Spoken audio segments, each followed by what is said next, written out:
Okay, we didn't have audio.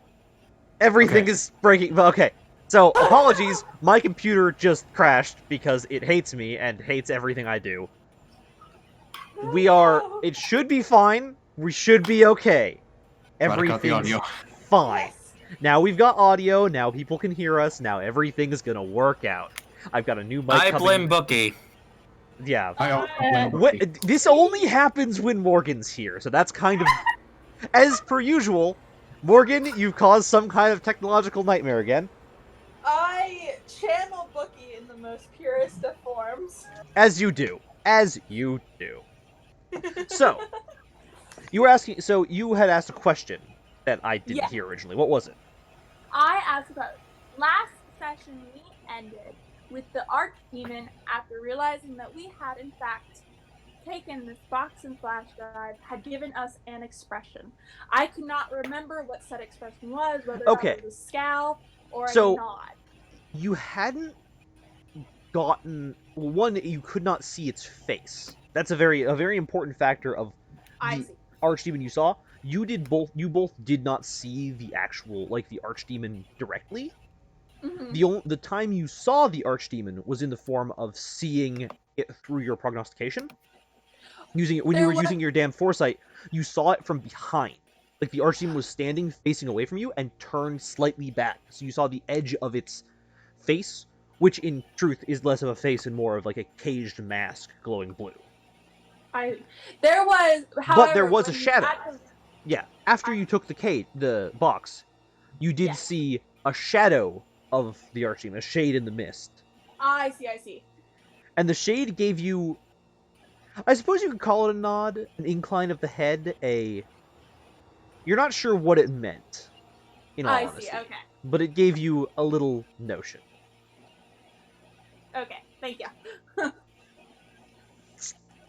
So, what do you want to do? Let's see what this flash drive has. All right. Everybody ready down for that then? Yeah. Yep. So, Yeah. plugging it into the laptop, you find that the flash drive has two things on. Oh no. The first is a location, a simple set of GPS coordinates, written on a single text file.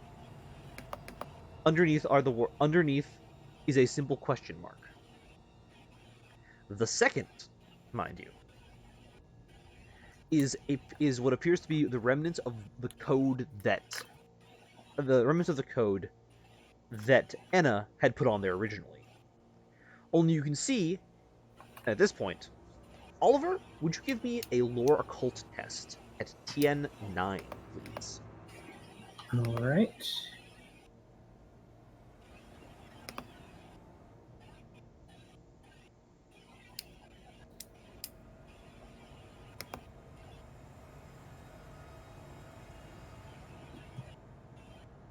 And your results.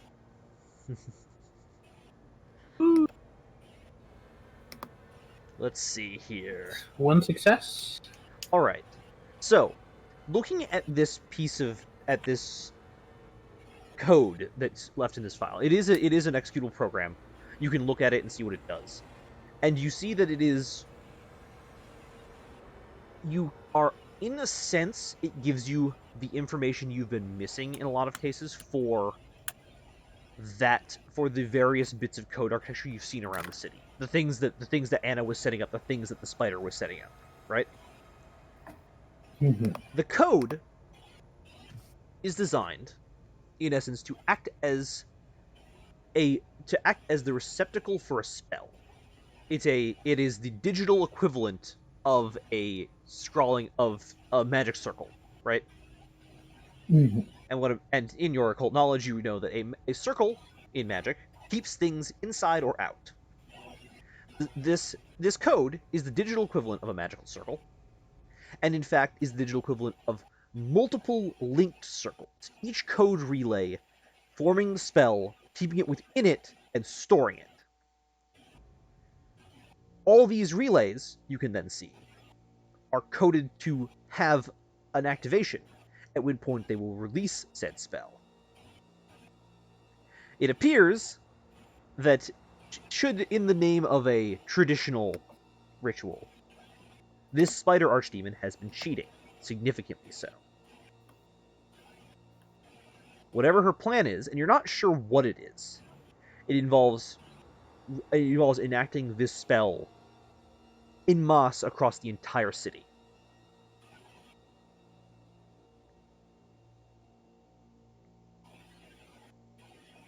That said, you don't actually know what the spell is. And we don't know what triggers it? You don't know what triggers it beyond that it is triggerable. There's a code you can trigger. There's it can be triggered. This is giving you the context, but you don't have the actual master controls, and you don't actually have the direct link to whatever that trigger actually is. Okay, so these are set up all over the place, and they're going to go off at some point. I guess the question then is it worth trying to intervene, or do we just try and hunt down the last seal before he gets the chance? Can we tell exactly where the locations are, and like if they? No, you don't actually have a GPS map. You just have your knowledge from the previous encounters you've had with these computer sigils, and Anna's note and what Anna said about placing things around places. How would we be able to break from the script to begin with? Well, there's a relay like what was going on before, and if we trace it like we traced before, we could theoretically either get something in the middle, intercept things, and try and counteract it, or attempt to trace it back to the source, which I don't know if I don't know enough about this to. It's probably somewhere that she's active, but would it be where the seal is, or? Anna would speaks up at this point. In theory, it would be. Like, whatever this is going to do, even with this preparation, it would take a lot of power. A lot of power. And if there were more seals left, there'd be a question of which source you could use. But at this point, there's really only one option. There's only really one location left. She can draw that much power in order to set this all off. And with only so many scenes left, after this, preventing this and tracing this would let us know upon which stage the final act will be, rather than trying to decipher the script ourselves. It does sound like that's the way to go then, right?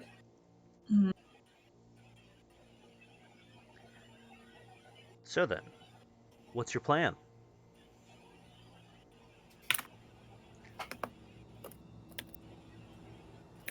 So we know of the existence of the relay. Do we know the locations of any individual nodes? You do know locations of individual nodes based roughly on what Anna has said before.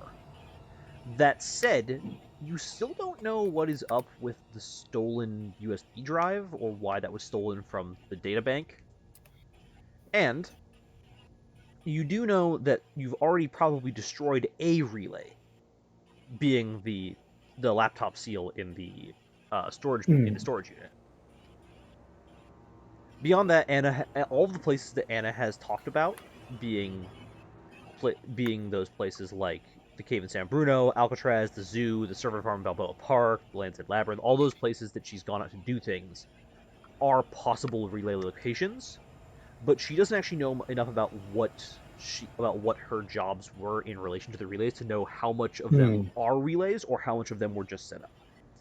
That said, you've been to 2 of them, so you do know that those, if they are relays, the server farm might be one, but Balboa Park was just kind of there. Okay.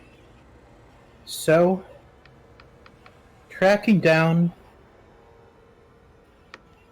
I guess the server realized our best bet, unless we can piece together stuff from one of the ones we've already taken care of. This is going to sound like a very weird question, probably. Oh boy. If we were to take the locations that we know of where the seals were, of where the highly dense locations of the webbing were, as well as the locations of the relay that we have on a non-GPS layout, does, by overlaying the 2, would that give us any form of clue? Like, does it then show the, say, circle of, like, around Now, the city? you're thinking. The This is why The- I asked about the other one before. the webbing that the widow set up did resemble one of the electronic devices. Mm-hmm.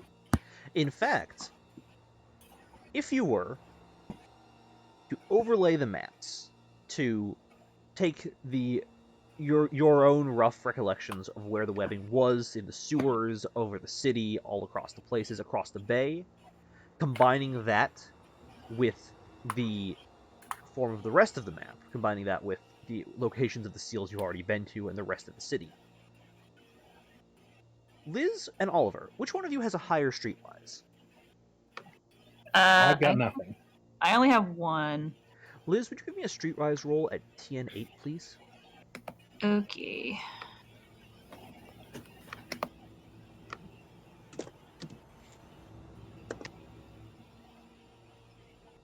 One success. All right.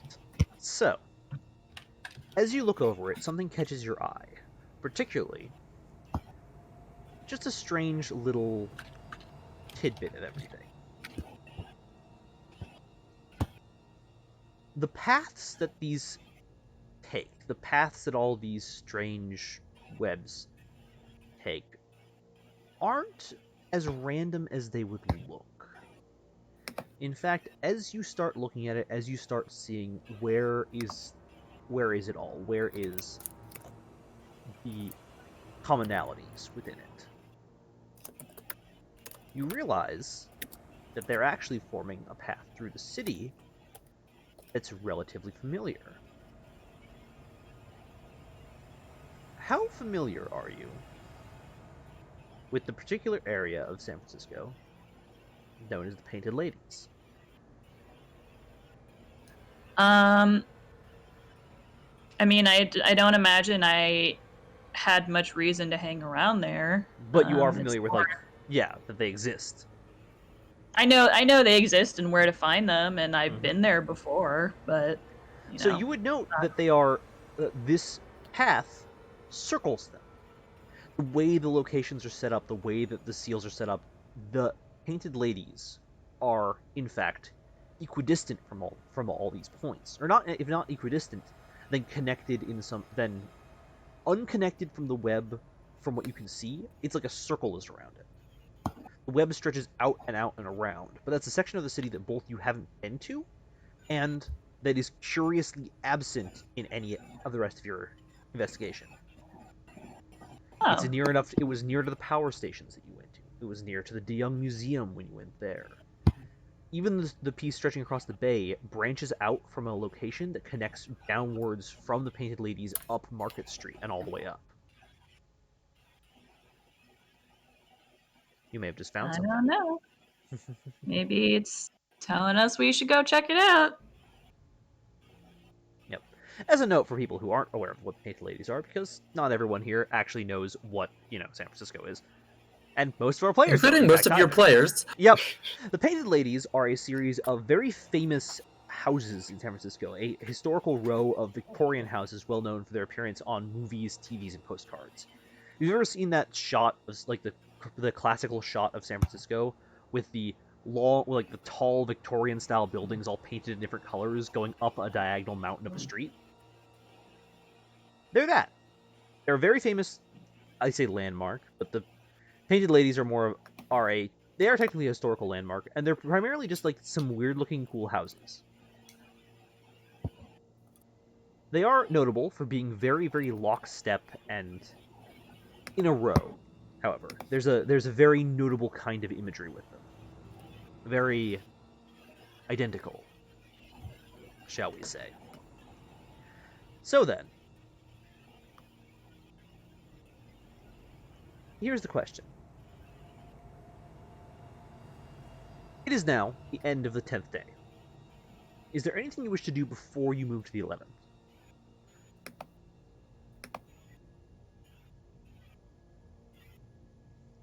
I don't think Nope. so. All right, then. We were offered something by Levant, weren't we? Levant did offer Or am I you... misremembering? She did offer that you could trade her that last of Wretched's information for more gear. You did leave. You did, Okay. however, leave her house post Yeah. demon fight before you actually did it. So we might take her up on that, but I assume that would be a time slot. It would, yes. Well, we have 8 left and 1 seal, so All right then. Moving we can. to day 11. Wait, would it need to be a sorry, I'm doing other shit. Would it need to be a time slot since Booker can just go in and out? Or It does would. You would still need to have the time slot that would be going to get it and talking to her and getting the information, and it's more than just popping in and saying, "Hey, I want a thing," and popping out. Alrighty. So, day 11 begins strangely, as all of these past 11 days have gone. But it is today that you wake up not to the sound of distant music, not to the cold mist on the windows, but to a voice. Oliver, you wake to a voice almost speaking as if right next to your ear, saying, "Wake up, wake up, morning is here."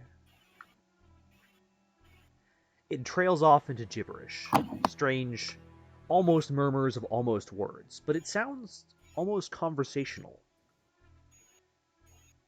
oddly familiar in a way. It is Okay. now. It is now time slot 1. What do you want to do?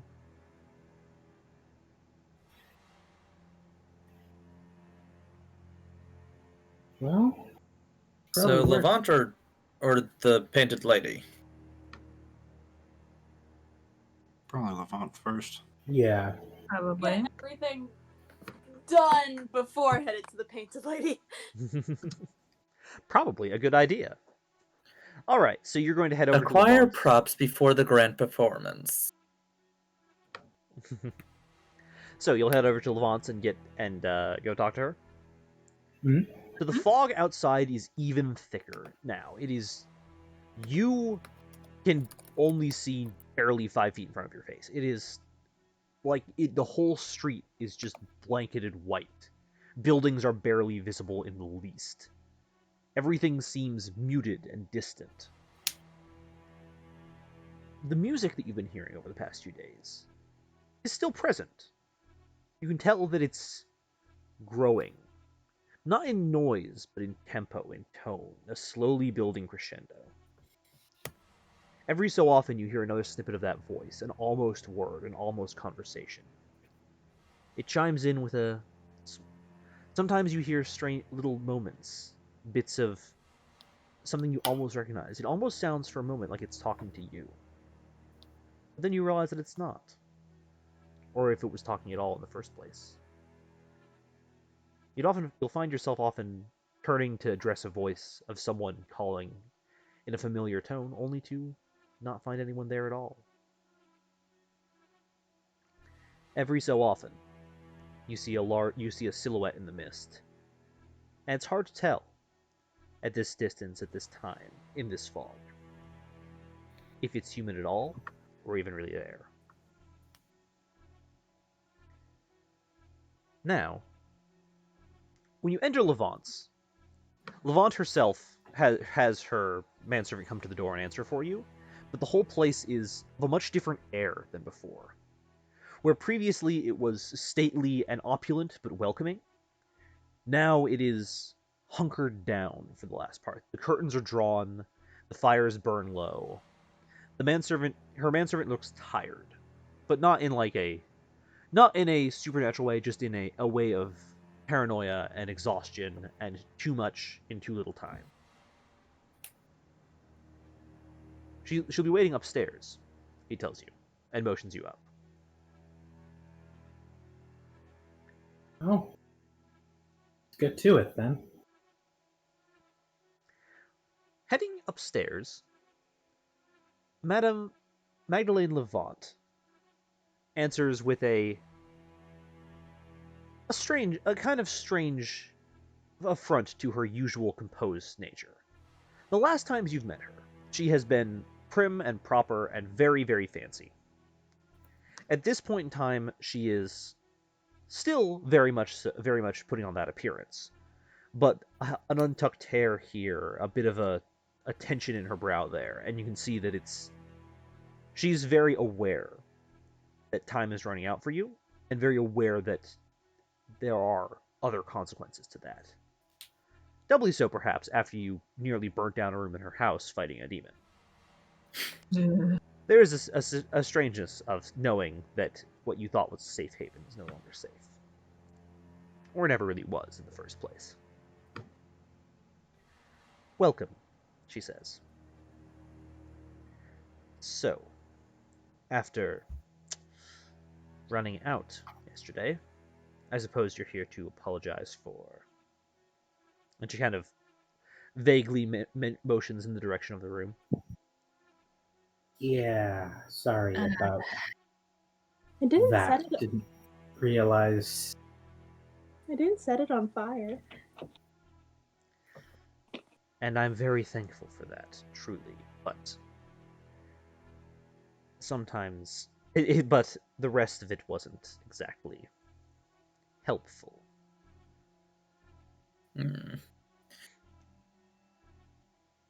Well, So, what has been done, and should we be successful, there will be the opportunity to rebuild after. Liz, could you give me a social insight test? At TN7, please. Okay.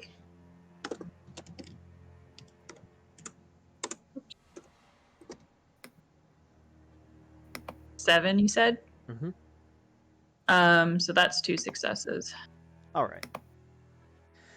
So, Magdalene turns to speak to you with rebuild, yes. That is necessitated is unfortunate, but what a world we live in where we cannot stop things like this. I take it then you are here for more of my artifacts, trinkets, baubles, things that can aid you in your last run. As she says this, Liz, looking at her, you realize something in particular. As you look at her, you notice that, unlike the previous time she's spoken to you, she's wearing a slightly... Every time she's spoken to you, she's been wearing a long-sleeved, high-collared dress. That's always been the case. But you notice this time, and it's just a frankness, that due to her slightly disheveled state, that one of the sleeves pulled up slightly, and you can see a hint of silveriness to it under the skin. Oh. Well then, what do you have for me? Silveriness, like my silveriness? In a way. In a way. In the same way that an ocean and a sea are both water. Is Liz the only one who notices? Liz is the only one who notices this, yes? Mhm. Okay. Well, because she's not talking, and because she's had relatively less interaction with her before, so Makes sense. she's the one who's paying attention to the weird stuff. Makes sense, makes sense. So then, what do you have for me? What are we making this trade for? Well, we've got the last of Wretched's summaries.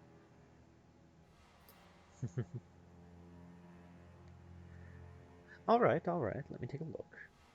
She walks over and picks it up. At this point, Oliver, would you also give me an social insight test? This time at TN6. All right. Does the bonus from catatonic shock to perception and observation Yes, that does apply. apply? That does apply. And would this also be sensing the motivations of others? It would be. Or okay.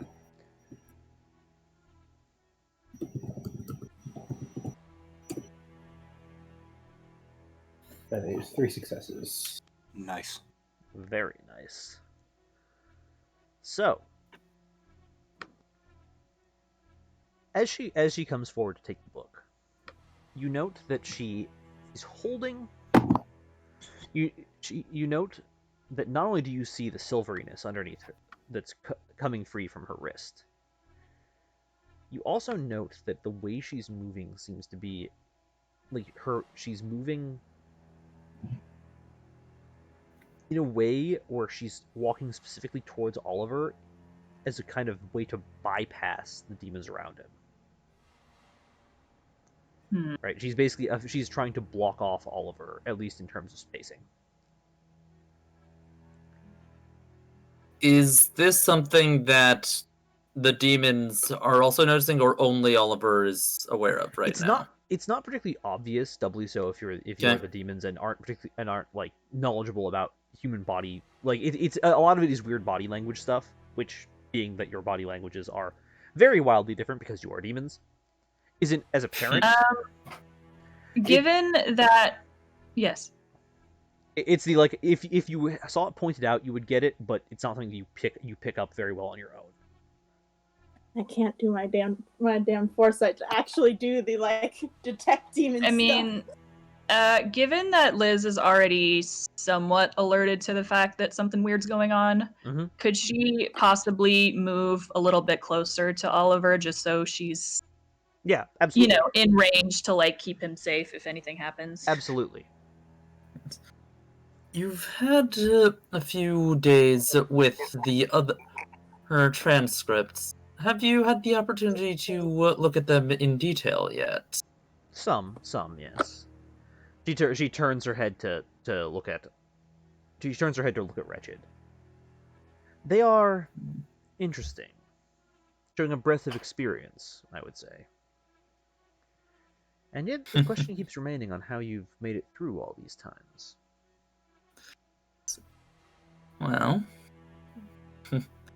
Well, I was often in the audience rather than a performer. Aren't we all? And there are few things in these, however, that care much for. And she looks kind of vaguely up. Few that care so much for the audience. Everyone is a performer in here, whether they know it or not. At least, that's how I would think. The larger among the number there seem to care about the world.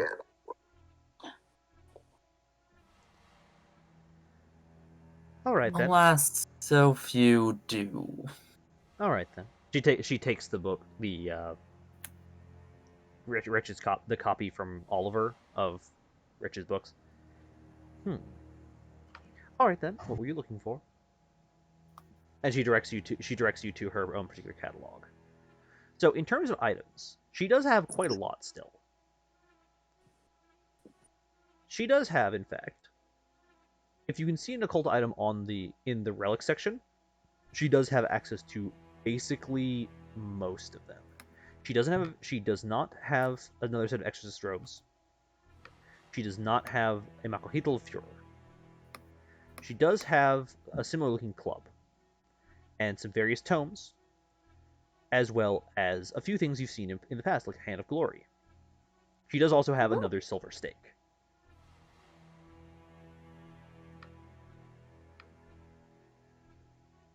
Anything you want to grab? The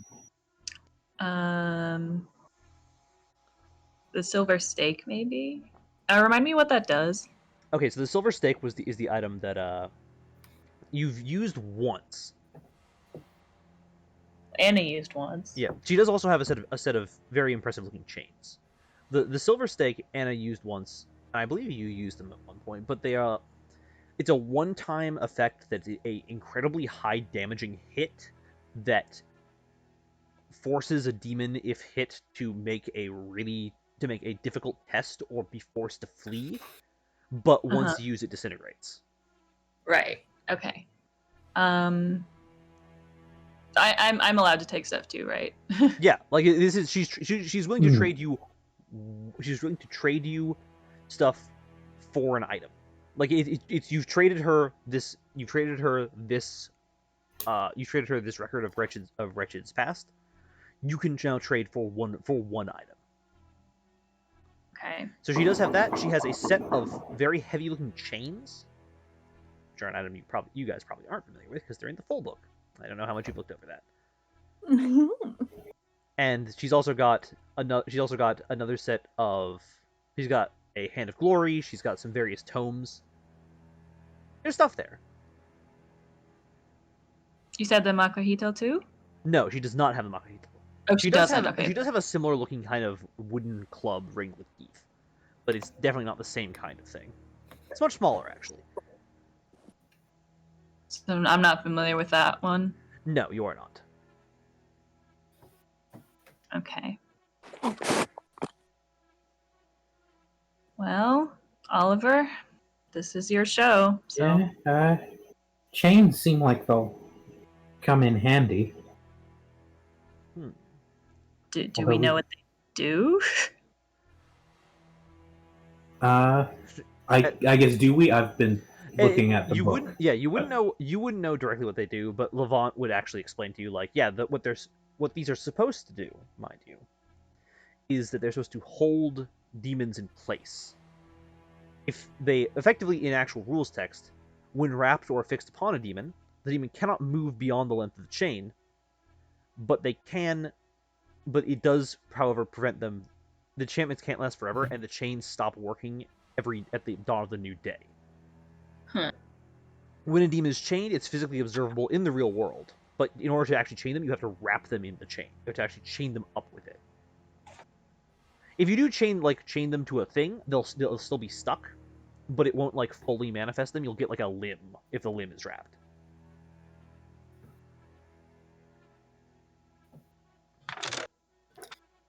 And a demon cannot physically free themselves from it? They can attempt to, but these are very, very difficult to get through. The demon will have an easier time freeing the thing the chain is attached to than freeing themselves from the chain. Could a demon in real world form handle these chains? Yes, but if the demon in real world form were to be wrapped in them, they too would be affixed in place. Right. And a demon with, say, Manifest 2 couldn't just possess the chains, then use that to hop out? No, they're specifically... so these are a set of chains that they're worked in with runes to actually make it so that they have that magical effect. Once bound, does not break until the dawn of the day.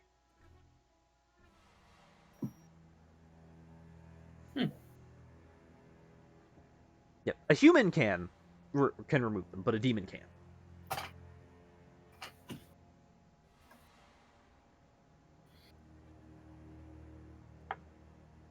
So then, what do you want to do? Chains, probably. Yeah. All right. Levant looks at you with an appraising question. An interesting choice. Let's hope they come in handy. She picks up the Wretched's memoirs and walks away to her and walks back to her table. Oh, and do be careful. I've heard some dangerous things about the roads in this weather.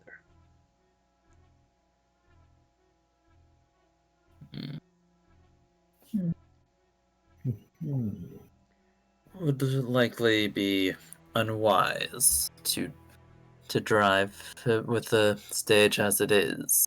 Yes. Tell that to the people out there. There are always those too stubborn to know when to quit.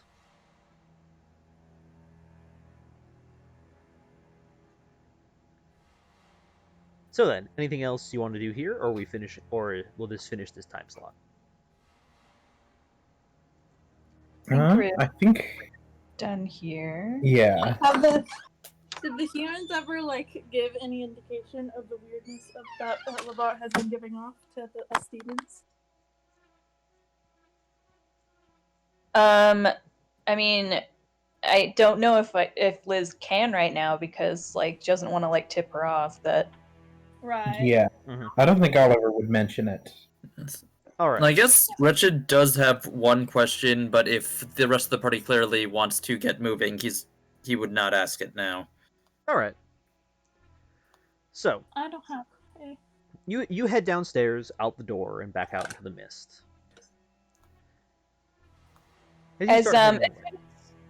As soon as we leave, though, as soon as we're out of earshot of her, I do want to tell them about what I saw. Mm-hmm. So this would be the transition into time slot 2. Yes. So we now hit time slot 2, and you are now here. So you leave so you've just walked outside. You're walking out into the mist. The house is slowly fading behind you. Yeah. And now, speak.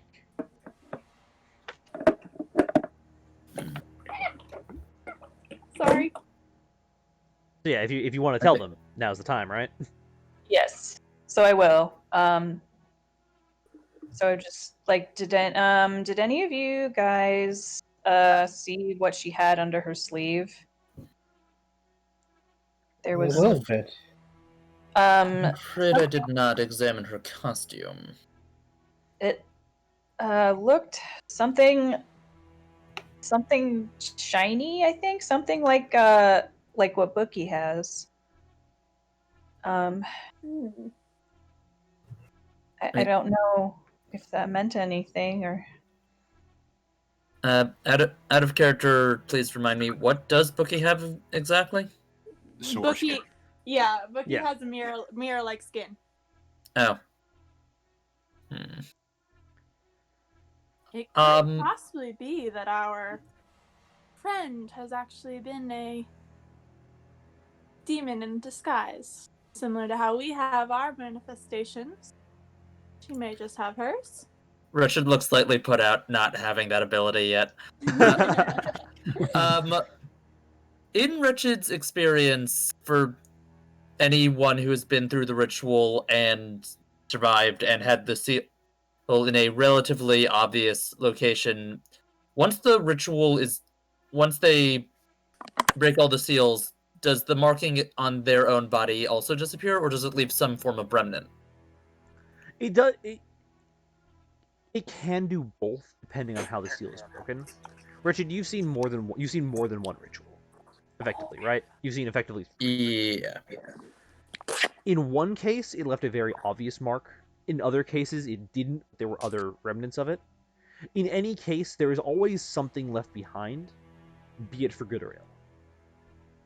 Mm-hmm. It may not be simply. It may be an item. It may be a memory. It may be a strange inflection of the voice. But there's always a little something left. She even could if have the people forget it. She could have just been a former. Yes. I have been meaning to ask her just how she became aware of my kind. That may offer insight. Are we still too far away? Sorry. But figured that may be a question for the epilogue. Yeah, All right. don't know that it means much to us one way or the other right now. Mm-hmm. Are we physically too far away from the mansion now for me to use my damn foresight? In Okay. theory, yes. You've at this point you've walked pretty far away. You could try it, but you might not necessarily get an answer specifically on what you need. If you'd like to try, you can still just attempt a damn foresight test with no target. I'm gonna do that. All right, Might as well. give me a damned foresight test at TN7, please.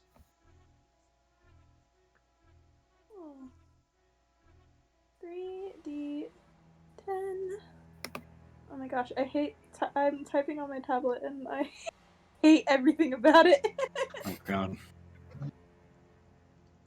Ooh, 2 success. All right. So, you peer into the future as you do, as you've been doing in essence for quite a lot of the campaign, as you know. You peer into the future, thinking for a moment on what you can do, what you might do, what you want to do.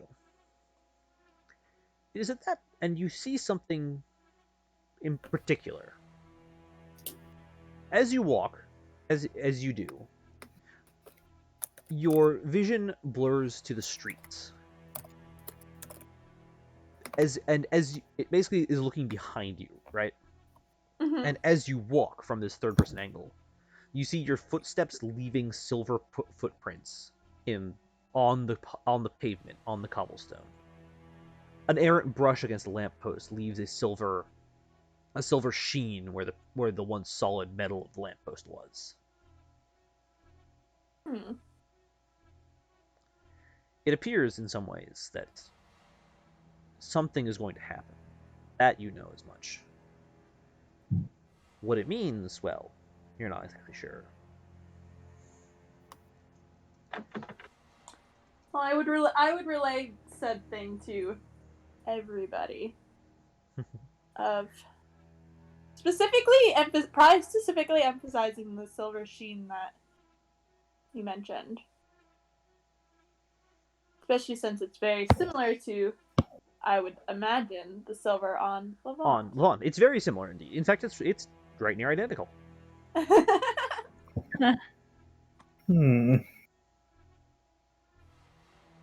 Either Levant has been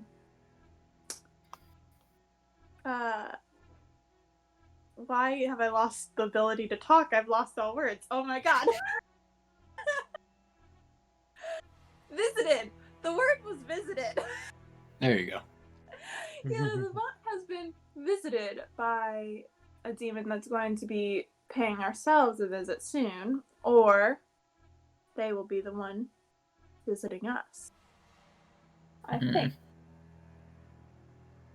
Which would explain the change in her own performance.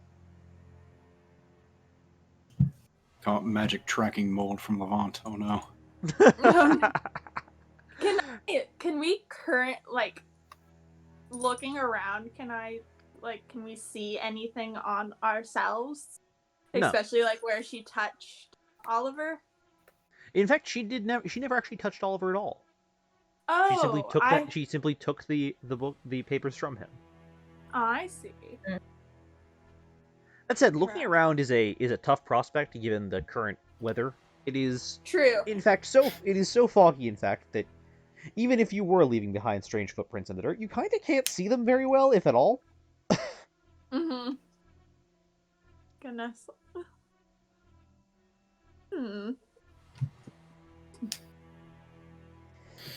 So then, it's time slot 2. What's the plan? Yes. Where do you want to go? Is it time to go? I think so. Yeah. I think it's time to go. Let's do it. All right. So, where are you going? Are you headed to other locations that Anna pointed out, which you know might be relay points? Are you headed to the painted ladies themselves? Are you looking for more clues on more information? What are you trying to do? We could theoretically get more of the relay, because we got the one USB drive from the labyrinth, but there are several other options that we could go to that may hold stuff that could either weaken them because we have the information, or just take away the power that they do. Actually, sorry, my train of thought is going off now. Anna said that there was only one location of which they could, the spider demon, I believe, could take power from. Did she ever specify?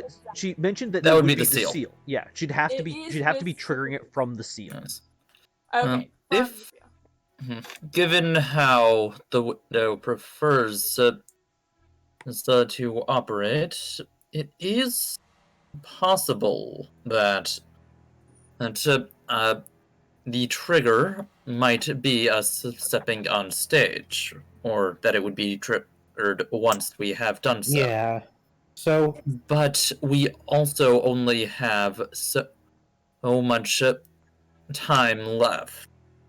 Is there a way for us to cut this power supply from the rest of the relay preemptively? I would imagine removing the props. Other than by removing the seal. Go in so that if this demon attempts to activate the relays and activate the spell that she is wanting to do, that she goes to activate it only for it to fall flat. Especially if we are going to go after the seal ourselves. this is a different... I assume the back door I left in Anna's relay would not apply to this relay as well. It might apply to parts of it.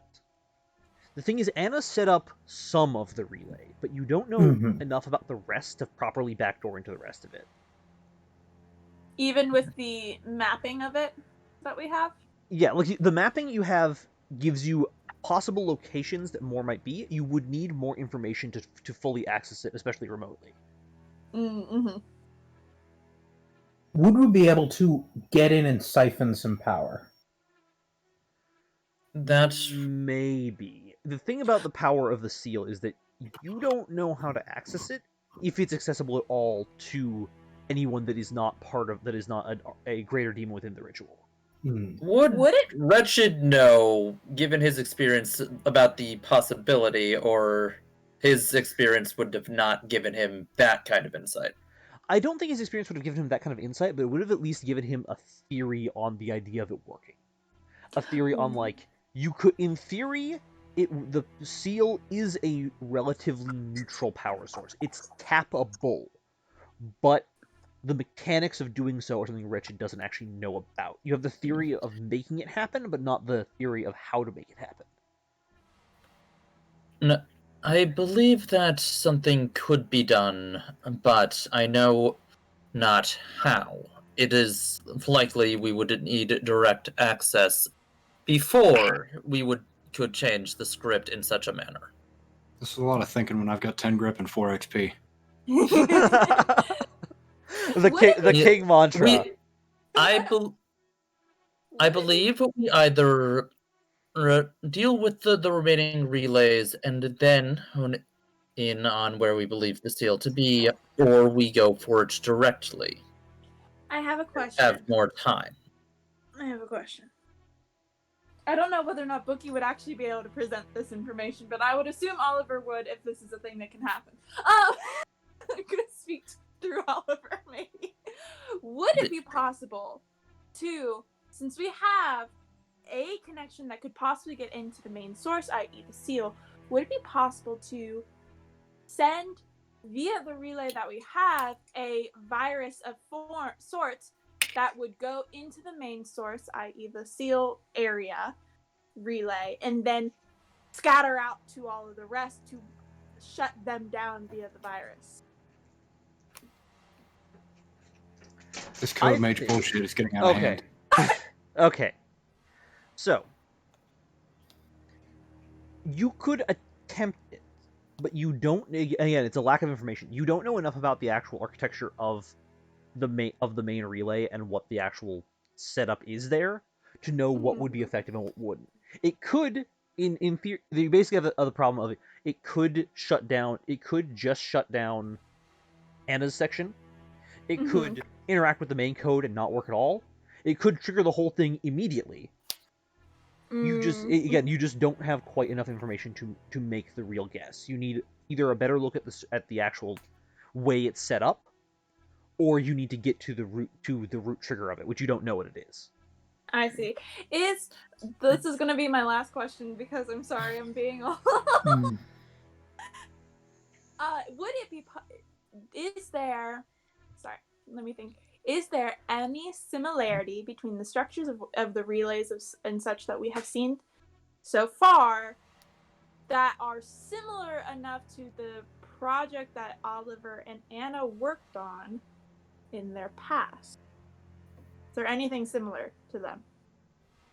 I mean, in the same way that coding is coding. Oliver and Anna's project, like, Anna was not part of a project that Oliver worked on.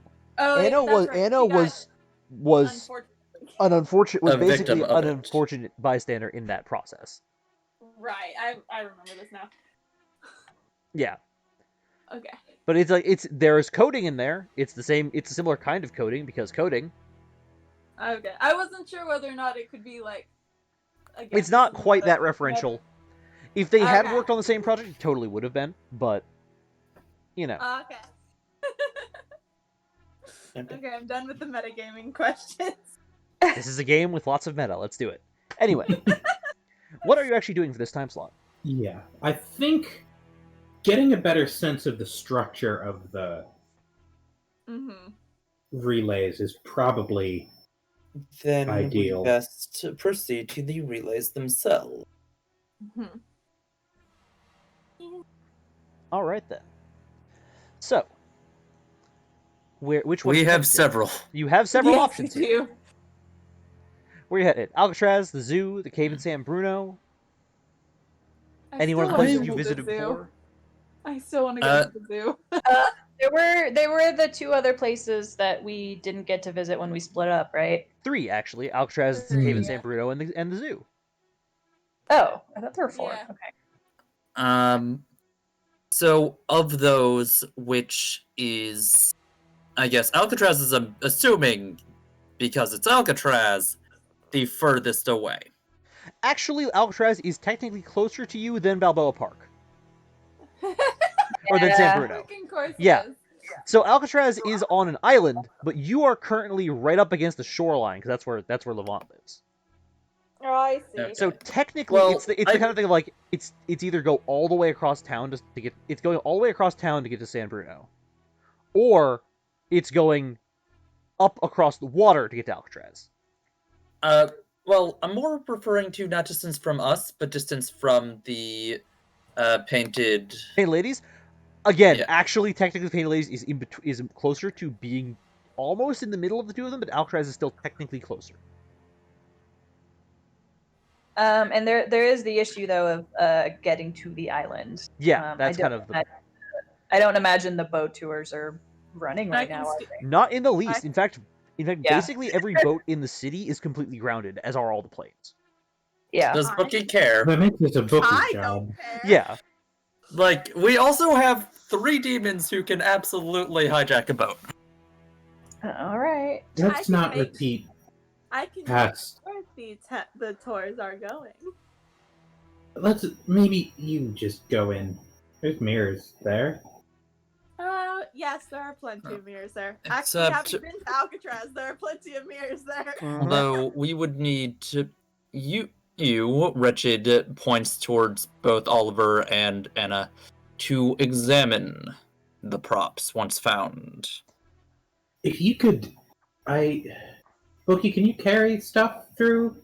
You can, bring... Yes, I can bring things. stuff. If you can set up a connection, we can, look in remotely and get what we can of the structure.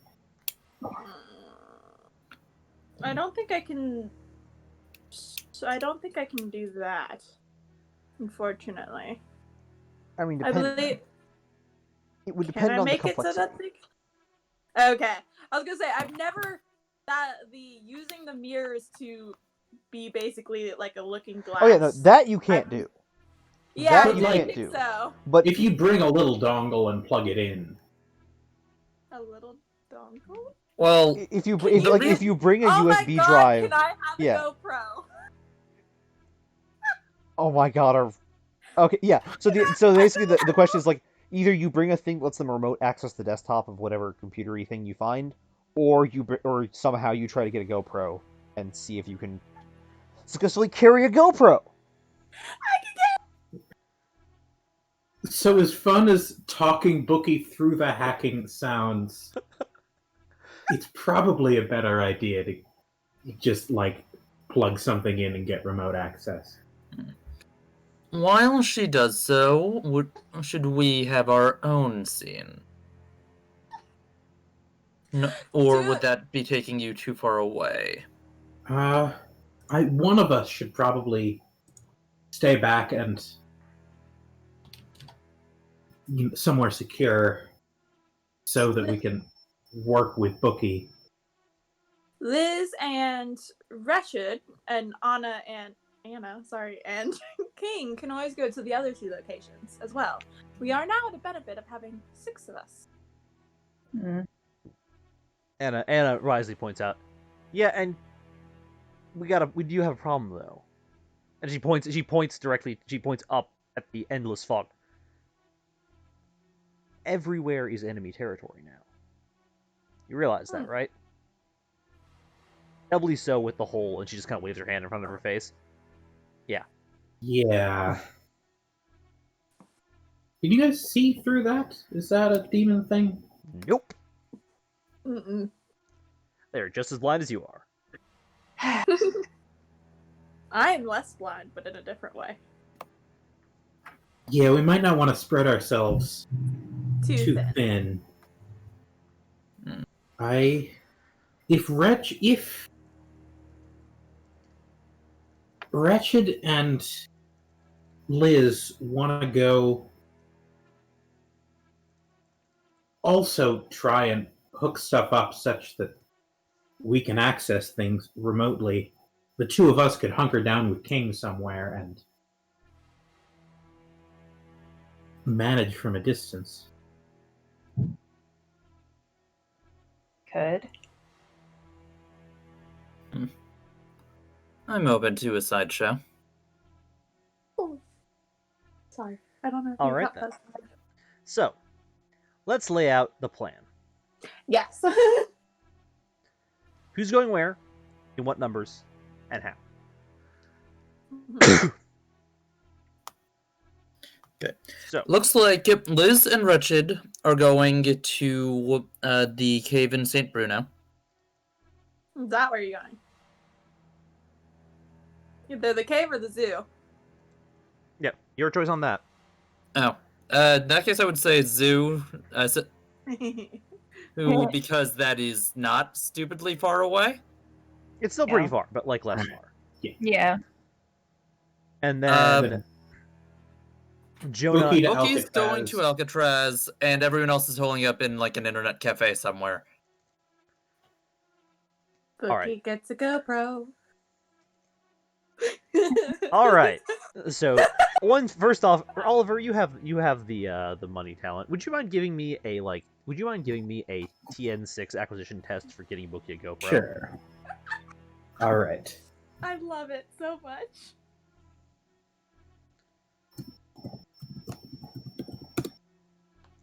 That's 2 successes. This is the strat.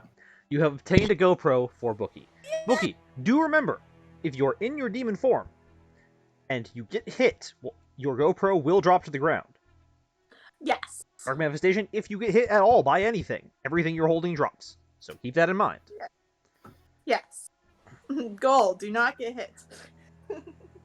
Indeed. I'll probably once I actually go through, I will are there gonna be I guess I'll see. Never mind. Hold on. I'll wait for a moment. I'll be patient. Patience on Morgan. Who would have thought? Anyway, so Carly, don't. Leave it. Sorry. And thus trying the cat has attempted to savage things. She's trying to get the bubbles in her water tower, but the last time she did this, she knocked her entire water tower over. Ah. Yeah, so speaking of 12. Yeah. Alright then. So, at this point, we now break off into groups. Yes. Oliver, King, and Anna. Oliver, would you give me just a streetwise roll? I know you do not have streetwise, but give me a streetwise roll Alright. at TN6, please. That is Oh 3 my successes. god. Wow. That's a good roll. So, you find yourself a nice, surprisingly cozy little internet cafe, still open, in fact, during the fog, which is kind of a weird thing as more and more places have been kind of hunkering down in this strange weather. But there's a little place that's still open. It's right on the street corner. It's got nice big windows you can see out. Got good sandwiches. Could Everything see is out nice. if not for. Yeah. I mean, you can see outside, just, there's not a lot to see outside. But yes, you've got yourself a nice little location. You're with good Wi-Fi, and you're within an easy distance where the GoPro's actual range on its broadcasting should keep you. It might stretch a Okay. little thin on the far edges, but you should be in range. Meanwhile, during this, how are you getting down to San Bruno? Probably just an Uber, I assume. Liz and Wretched. I guess so. I mean, we probably also don't want to do driving anything at all right now. Like, are there... I don't know anything about San Fran. Are there, like, subways or There's forms of you'd transportation be that would... to get down There's all the way no to San trams. to get down to San Bruno, which is really far down. It would be a bus. It could be a combination of tram and bus, but you would have to take a bus for at least the part of it past the main city track. Isn't The actual there, like San Francisco, the city proper, in the actual city has a lot of trams and has a lot of rail cars and stuff like that. But all the way down there, there's nothing. I see. So, I guess it is up to Liz. The only one of you that can physically die in a car crash.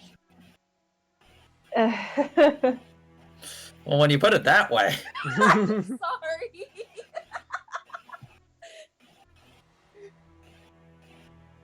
What do you think? Are there even any like Uber drivers around right now? There are always some stubborn idiots who are still on their Uber route. Okay, I figured, but like,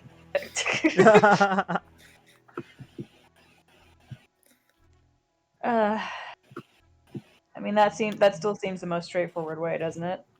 It does. Yes. If nothing else, I can provide aid through the vehicle itself. All right. All right then. So, at this point, we're about hitting the perfect timing, I think, for our 5-minute break. Ooh. So as you all head off, splitting in directions into the swirling fog, we'll be back in about 5 minutes. Get everything nice and set up. We'll be back soon. We're gonna die. We gonna die. Ah. Is that the right Okay, there we go. There we go. Be back soon, everyone.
And we return.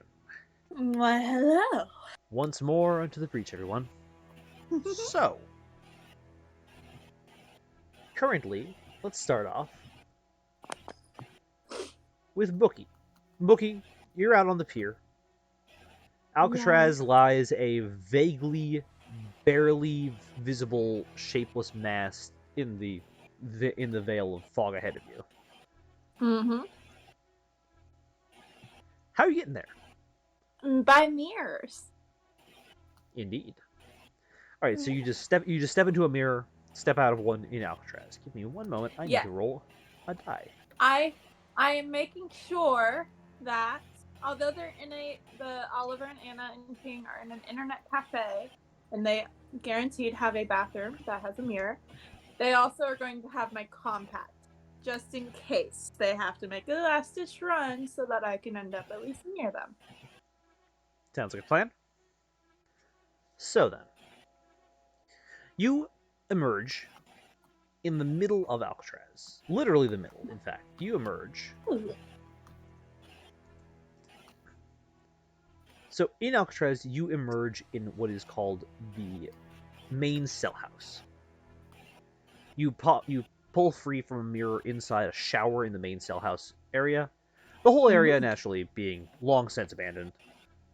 Wrapped in fog, Alcatraz is more eerie than usual, in fact. It is...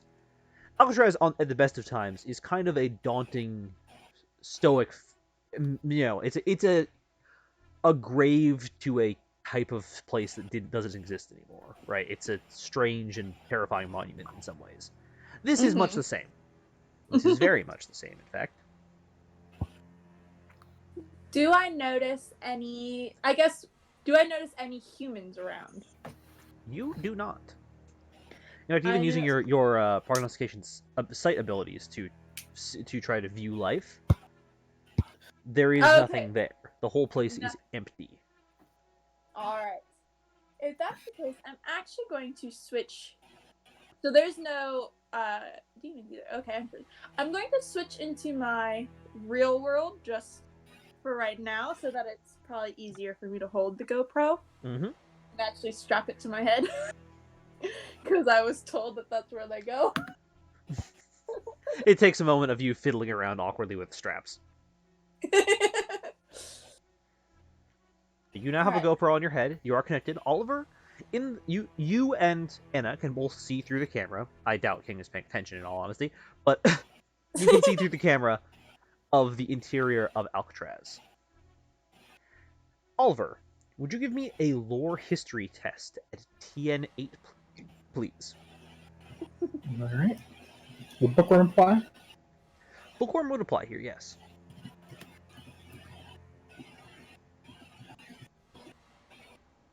That is 3 successes.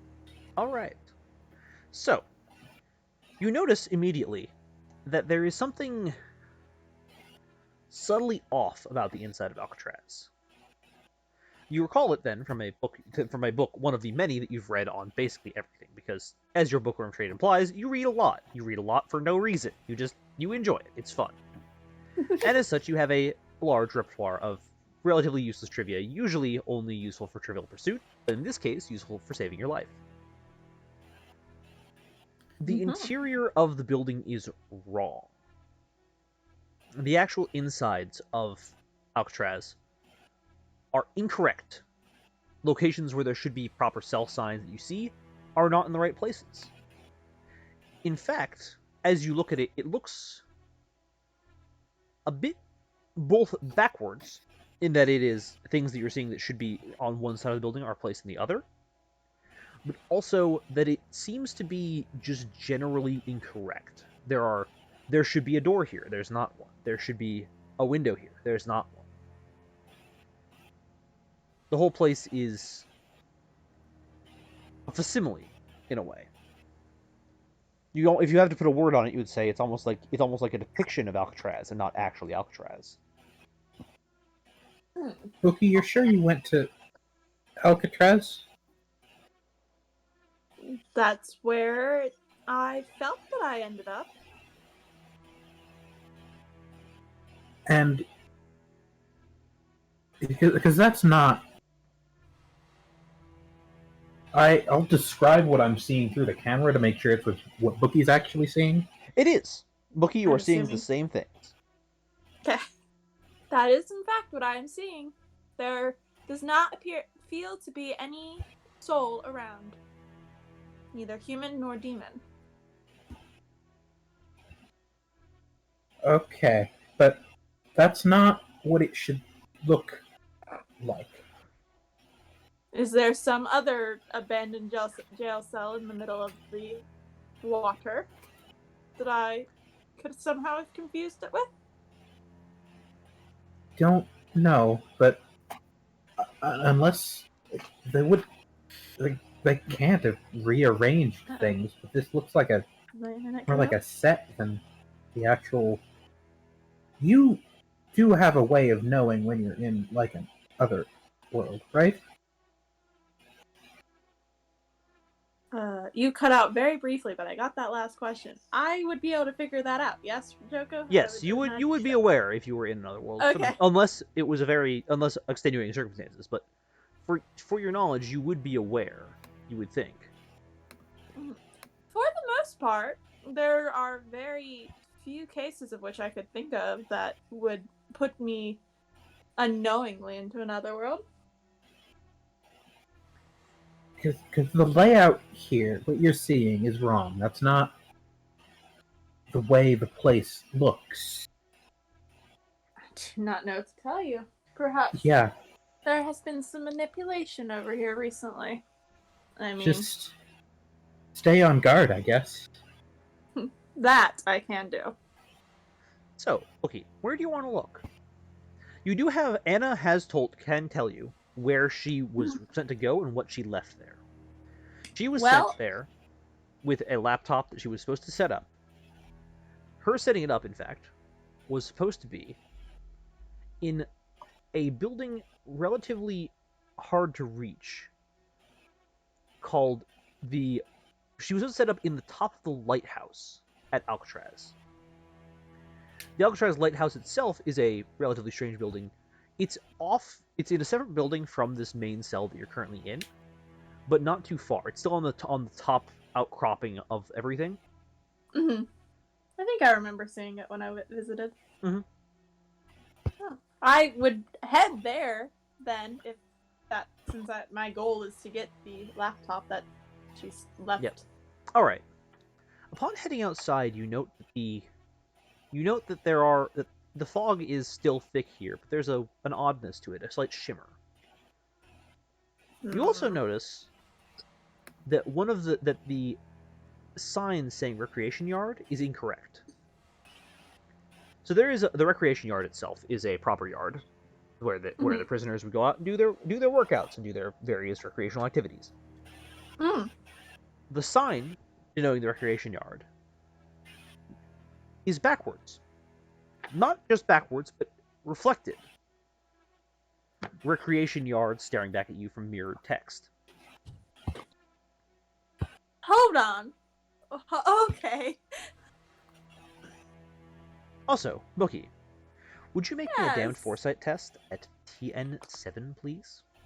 Yes, I can. I was going to do that anyway. What did you say the Seven. TN7, please. Text. Okay. Does the fact that I'm used to the mirror world give me any bonus to this? No, it does not. Okay. Well, I got 2 successes. All right. So, looking here,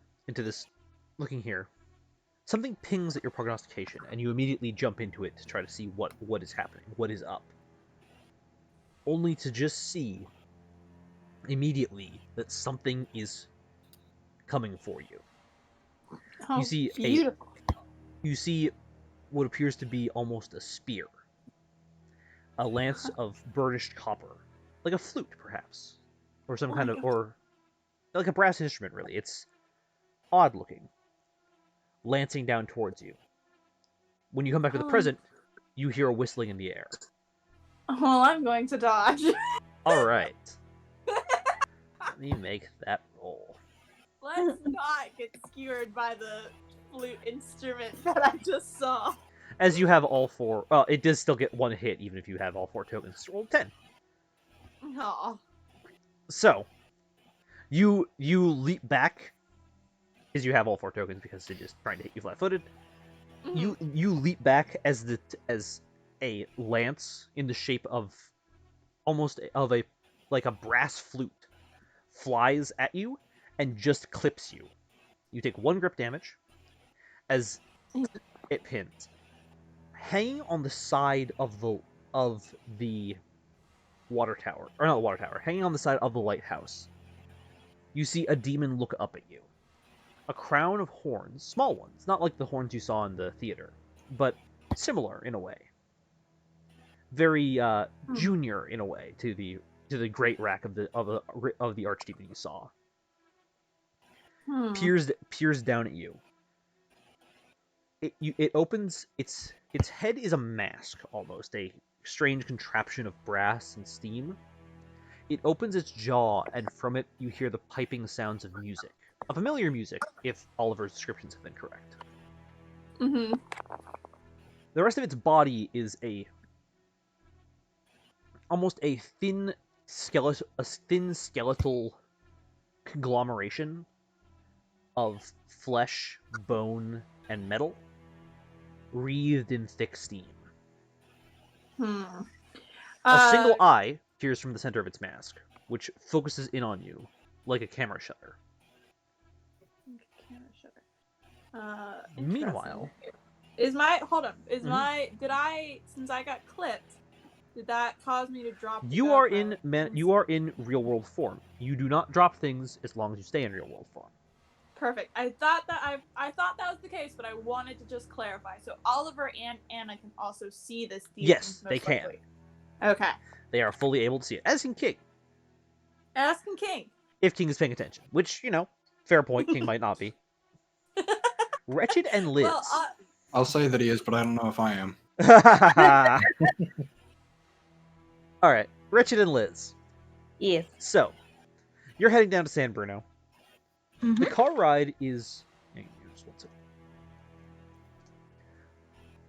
The car ride is long and dreary. Slow, as the Uber driver, while still being crazy enough to drive in this hell weather, is at the very least taking it very slow. Mhm. It's not... Nothing's been particularly dangerous, even with Wretched piloting the car. But you do note that everything's a bit, It's disconcerting seeing the streets this empty. It's disconcerting seeing everything so bleak. However, as you make your way down to San Bruno itself, you find... Well, here's how it goes. You make your way... As you get to the edge of San Bruno National Park, the car pulls off and deposits you your location. You stare up into, well, the actual confines of San Bruno National Park. Notably, San Bruno is a large place. It is a large mountainous kind of location. Let me actually get a proper way to describe it. San Bruno is a large, flat set of mountains, forming a very, if you ever seen, the kind of thing of a mountain park really close to a city, it's still really kind of within city limits. It's like that. You can go hiking up it, and it's a decent hike, but it's not like... There's a road going up it, right? There's, a road that goes up. Yeah. From what you know from Anna, the cave that she went to heads up the Saddle Loop Trail, which is a relatively popular trail, notable even for having a bench and a restrooms along the way. But there's just a cave hidden somewhere off to the side of Saddle Loop Trail that goes somewhere into the mountain itself. Heading up, who's going first? Who's leading? Is it just Wretched, or is it just Liz? Or are you walking side by side? I mean, I don't. Probably side by side, I would think. Yeah, I mean, Wretched can kind of just even when the trail is relatively narrow, as a demon, Wretched can kind of just ignore that. He's floating. Yeah. All right. So, you enter the foggy darkness that is walking outside with no city lights in the middle of this nightmarish hell fog, and begin to make your way up the trail. You note that the whole area is, even in foggy areas like this, curiously devoid of any of the sounds of natural wildlife, or natural sound whatsoever. It's eerily silent, the fog muffling anything and everything. Making your way up, you find yourself at a first loop of the trail, heading upwards. Liz, would you make I believe it would be survival natural check Okay. at TN 5, please. Okay. 1 success. All right. Or it's survival. It's yeah, survival outdoors is the same thing. Yeah. So, making your survival outdoors check. You head up the stairs. You not head up the stairs. You head up the path. I can talk. I can think. That's a thing. So you head up the path, and you notice that the path itself, there are little bits of rubble on it. Mhm. Thinking about it, you do actually recall a loose idea of what that might mean. Now, it might just mean that someone kicked up some dirt, and you're not sure about that. It could mean that the path was recently repaved, which is the thing that they do. Like, they go out and re-rake the paths and redo everything. It could also mean that there was a recent rock fall or rock slide.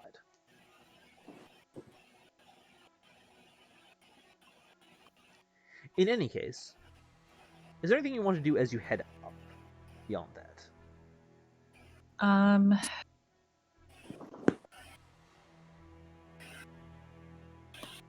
I don't think so. I mean, I can't really think of anything. All right.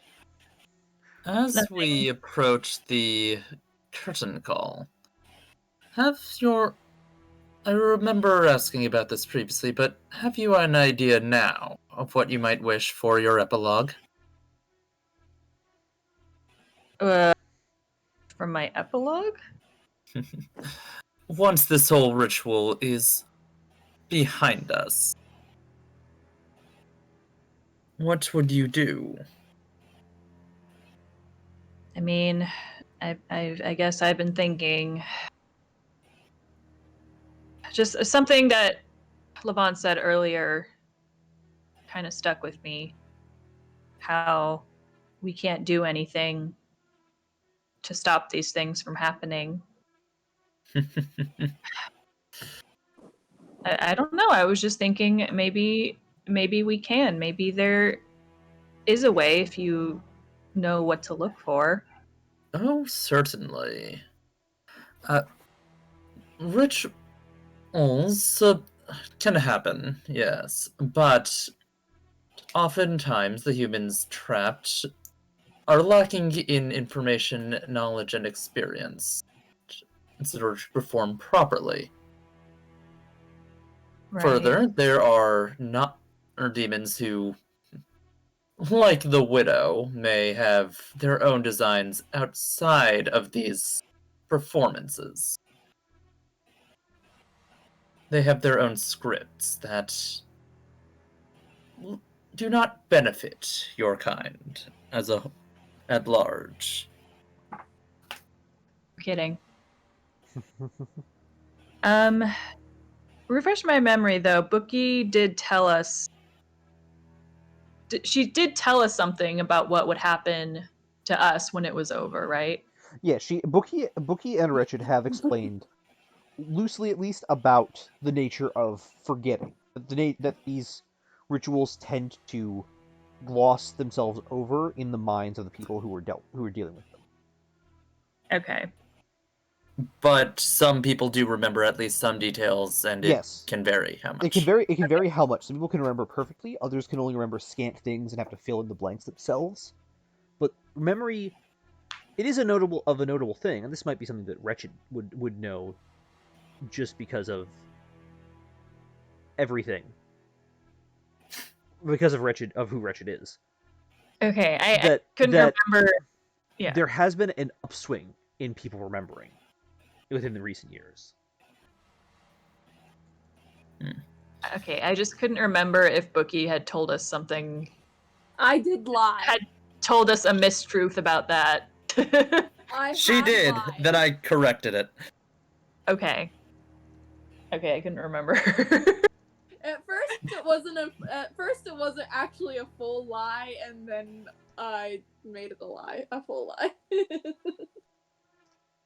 So, but Liz is aware at this point that she most likely will not remember anything that happened. Okay. Well, let's hope I'm one of the lucky ones then. As you make your way up. Oh. So you would like to remember. Well, should you begin to forget, I could try and remind you of our performance. Why would you do that? Why wouldn't I? I've quite enjoyed it this past week to an extent.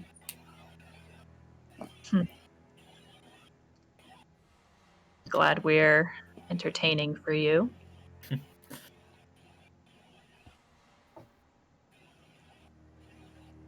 You are, but I do quite like what humans create.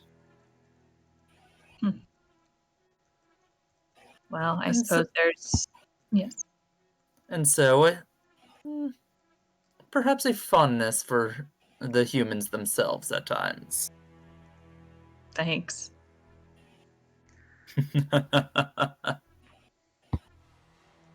I mean, I guess there's not much use in talking about it before we even know if we're going to make it out of this. Or if I will.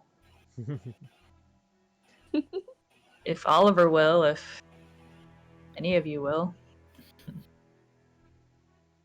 I would think we've earned our epilogue. I hope so. As you continue, you make your way up to the top up across this path, and you see there is a kind of out of place looking pile of rocks. It looks like a part of the path above has fallen and broken. But, Liz, you do notice that there is something behind it. Looks like empty space behind the rocks.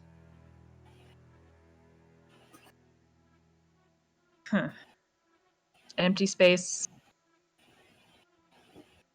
Like, is it something I can like see? Like, I can see what's like in there, or it's not enough to really see, but you can see there's something back there. Like you can see there's more space back there into the mountain than otherwise.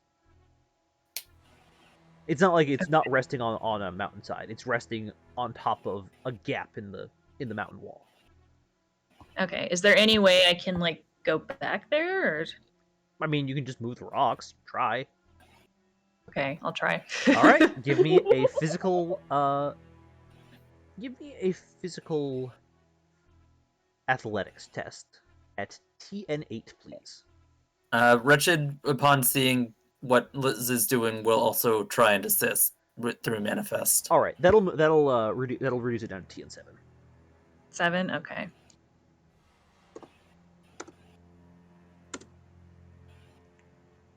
Well Okay, then. Nice. Not a roll, but low 8. So Liz, you just Yeet the rock. yeah, you just pull up the things and just start. You just like pull up these rocks and just start moving everything. You get in, and inside there is a small cave leading back in there. Inside that cave, one of the things there is what appears to be a small environmentally sealed box. like the kind of thing, like a nice hard case you use to transport something expensive and needing to go on an airplane. Mm.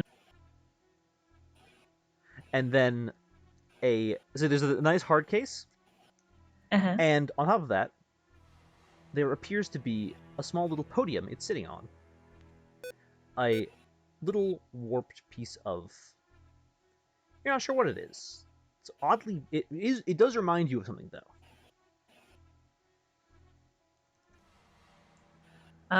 Yep. So it does remind you particularly of the strange, what I'd call it, that stuff you saw with the swarm demons before, the blackish, almost chitin that they formed that entire other world out of. Okay, I'm not sure I want to touch it. I know foresight's not really your thing. Well, you know what I mean. But It is not within my playbook as it is bookies. No. do you see anything? Like, I don't know how. If it is... I could inspect the box, but if that is the centerpiece, then it can still be moved, even if you'd rather not touch it directly. I could just, use the robe again. Wretched grins wide. Exactly. I'm just imagining like an Indiana Jones scenario of like trying to switch out things. That'll react and start just going down. Well, this seems like another thing we should bring back to Oliver, isn't it? Yes. I shall, before anything else, inspect the box. If you think you can, See go what for manner it. of prop it. Yeah, and I'll just hop in and possess the lockbox. So the box itself is not exactly locked, but like fastened shut. Inside is a nice little case, some parts of foam, and a laptop currently running. Oh. Though you are notably, it's somehow running with no power. Like there's no cables connecting to it. There's no, like, the battery is a battery, but from what Anna said, she had put this out here weeks ago, and yet it's still running somehow. Huh. Yeah, so I'll relay that information. Does the curtain act like a weird power relay? That's weird. Yes. I imagine that this prop is what functions as the relay.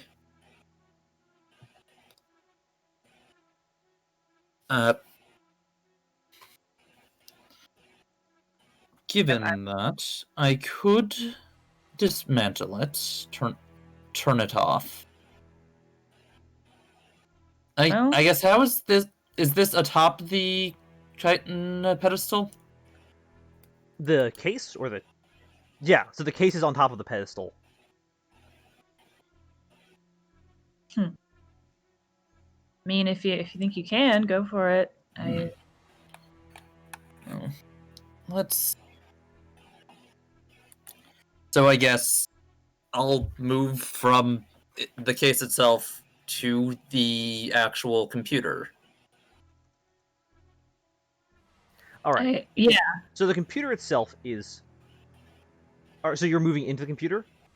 Yep. Well, first thing you note is that the computer itself is physically... I'll put it like this. The computer is physically on, powered, very, very, very, very hot, and has an entire section of, like, the chitin has pierced up through the bottom of the case and warped into it. So we can't just, like... Sorry. Hi, I'm sorry. Hello, Amazon Alexa. Don't say her name. Don't say So her name. there's no way we can just like yoink it off the. It's like fused.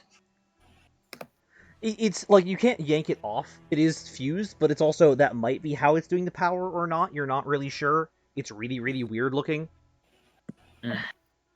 Huh.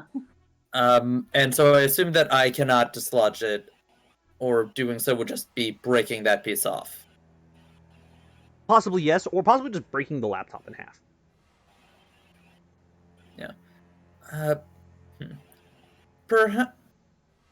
Perhaps before I damage this, we should check for stage direction from Oliver. If it is as simple as breaking it, then that is what we can do. But if this would create some form of feedback, then that may not be desirable. Okay, so are we able to get in contact with Oliver then? So yeah, you can talk to Oliver. We Okay. have phones. Yeah. Well, sometimes we don't. What are these strange cellular We devices haven't that been you're in a talking sewer about? for at least 3 days. Okay, so yeah, I'll call Oliver and I'll tell him that about the situation. All right. So Oliver, you get the call about this, like buzzing, very very heating up laptop. Okay. Meanwhile, King. Hi. All right. So King, looking out at the you're just kind of, what are you doing in the internet cafe while these nerds are sitting at the computer? Keeping an eye out for any terrible things. So you're just kind of like looking out the windows and stuff. Yeah, Traffic more jam. keeping an eye inside the cafe, I think, considering that nothing can be seen outside the windows. Yeah, pretty much. I'm All half right. expecting your friend to show up again. Yeah. So, as you're looking out here, you're just generally looking around, taking in the sights, seeing what there is to offer, shall we say.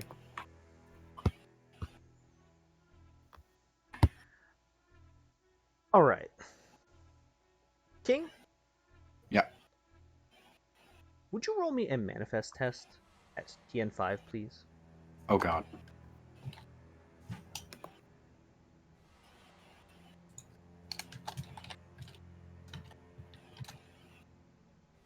That is 2 successes. Mm-hmm. All right. So, there something falls through you, and you have to hold for a moment to just kind of make sure things are happening. But as things go, there's a shaking as something falls through you. Oliver, Anna, you note that that the entire building shudders and shakes. Oliver, as a longtime resident of the city, or long time as in you've been here more than like 2 months, you are aware of what a minor earthquake feels like. However, this leads to 2 other things. Back out in San Bruno, you also feel the earthquake, as you feel the cave start to rumble and pieces fall down. Okay. Liz, exit stage left. I will be fine. Okay. Yeah, so I guess just get out of there.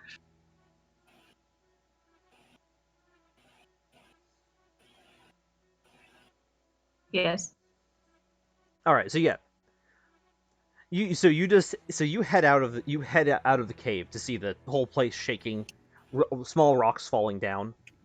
Are you trying to do anything with the computer, or are you just leaving it? I guess kind of. If Liz is connected, then I'm going to wait for instruction. If not, then I might just break it and go. All right. So what does Oliver say we should do? Oliver.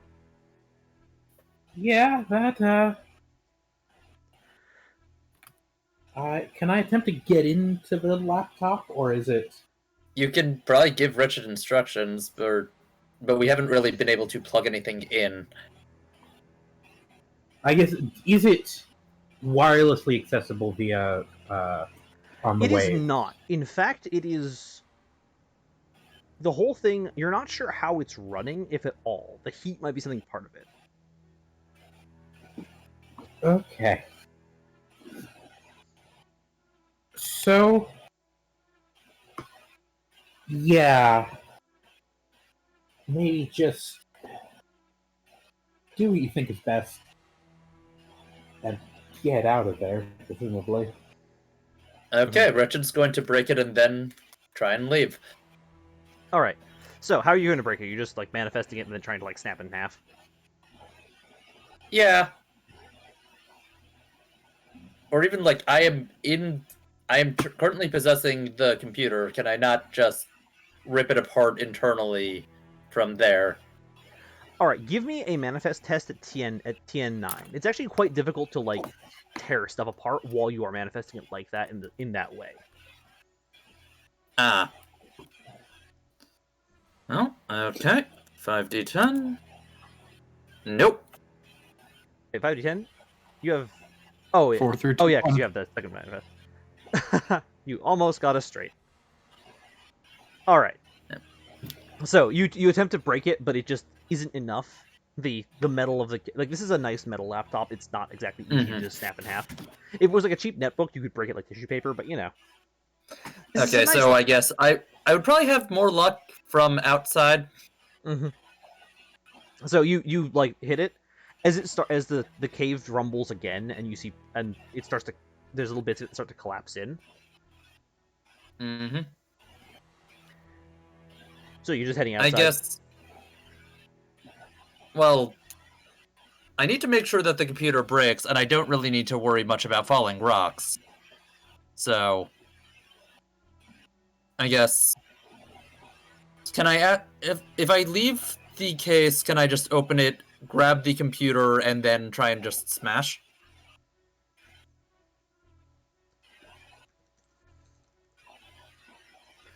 You can. Okay. I think you did. Sorry, I'm trying to parse that. So you made the. Could you repeat that? Sorry, I'm trying to parse it. It's a bit of a confusing because word Wretched, sentence. while manifested inside of the computer itself, couldn't just shred it internally. Get out, take the computer out of the case, or even rip it off of the chitin pedestal, and then just toss it to the ground and to try and break it through that way.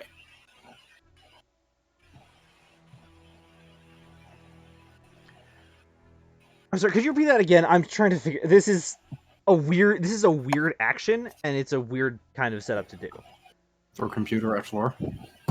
Yeah, basically. Come Can back I with a hammer or something? mana? Can Wretched You have a crowbar. get? Yeah. Yeah. Can Wretched basically, because there isn't enough space inside of the box to fully form as himself, from outside of the box, grab computer, take it, and break it.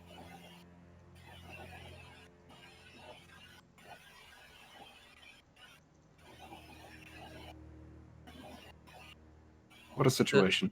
Does this make sense?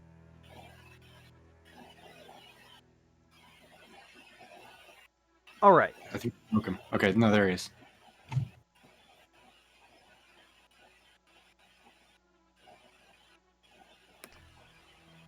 Okay, sorry. That does make sense. This is... Sorry, I'm trying to deal with chat stuff and all this. Okay. So,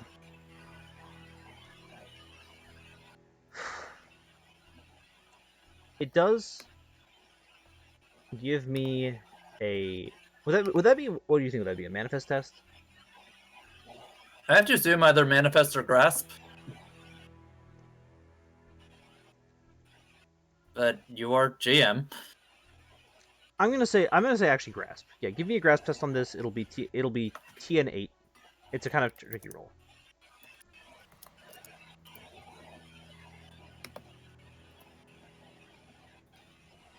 Alright.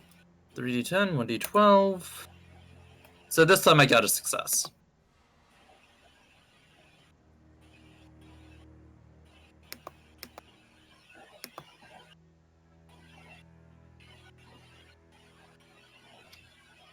Alright, give me 1 second. Oh my god.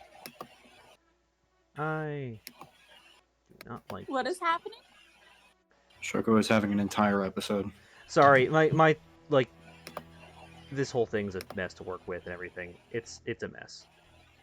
No. Anyway. So. Sorry, can you just repeat that again? I'm having an episode. I've been running on 2 hours of sleep. It's Oh not my a God. big deal. All right. Success was had of the break. I have Yeah. a set of tools in my backpack if you want me to come back and just find something to smash it with. You can do that. I also have, I guess, Wretched is just kind of. Well, I guess Wretched is going to. What Wretched does is going to depend a lot on how successful this is at breaking the computer. You do Okay. have lots of rocks around you. That could also be a tool of smashing. Yeah.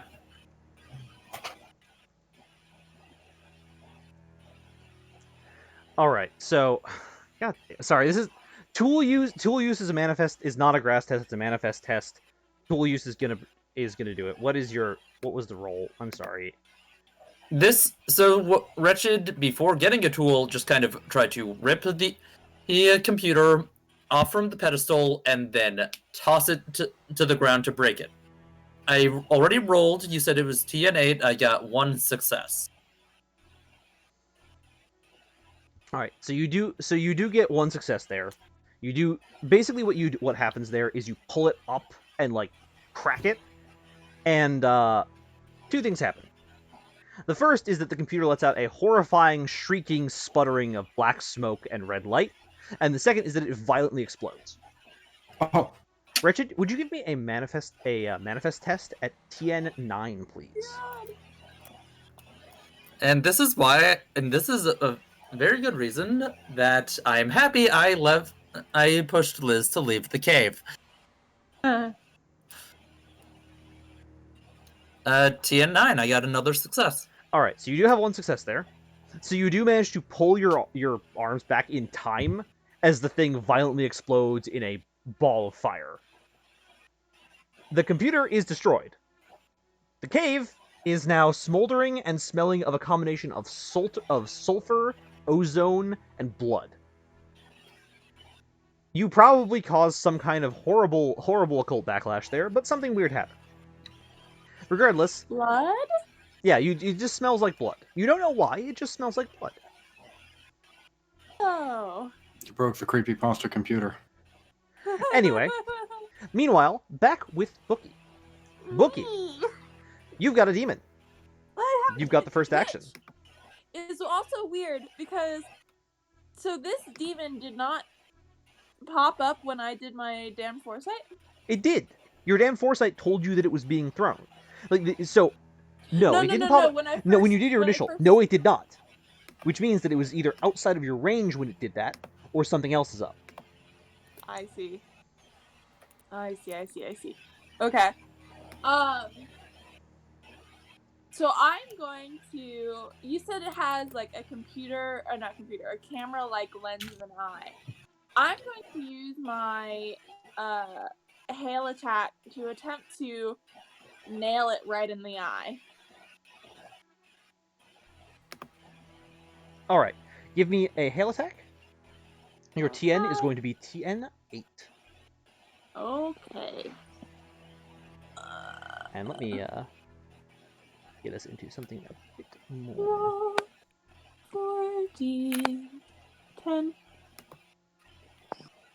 Ooh, I got 1 success.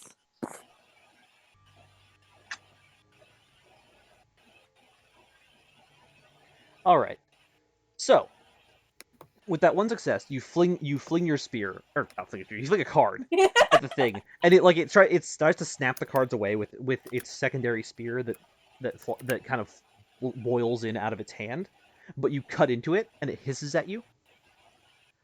It then leaps off. Oh, you do have 2 more tokens though. You want to save them for defense? You want to save them defensive, or do you want to go for the offense?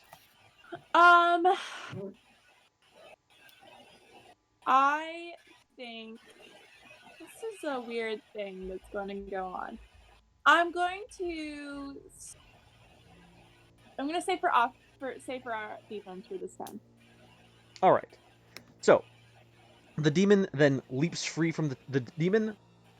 Makes a kind of steaming hiss at you, then leaps free from the tower. As it does, the earthquake happens again, and this is when you feel the earthquake primarily coming out to you. The earthquake happens again, and as it does, the ground shudders, and the demon kind of like falters in midair as it's thrown off by the it tries to make the jump. The earthquake happens, and it fucks up the jump because the earthquake throws off its footing. Right.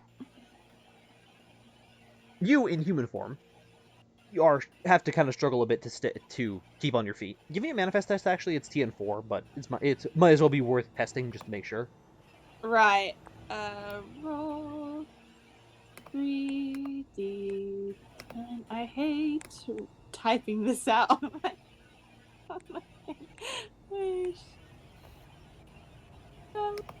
I got 3, 6, 4, 6. I got all successes. It doesn't. All the success. All right.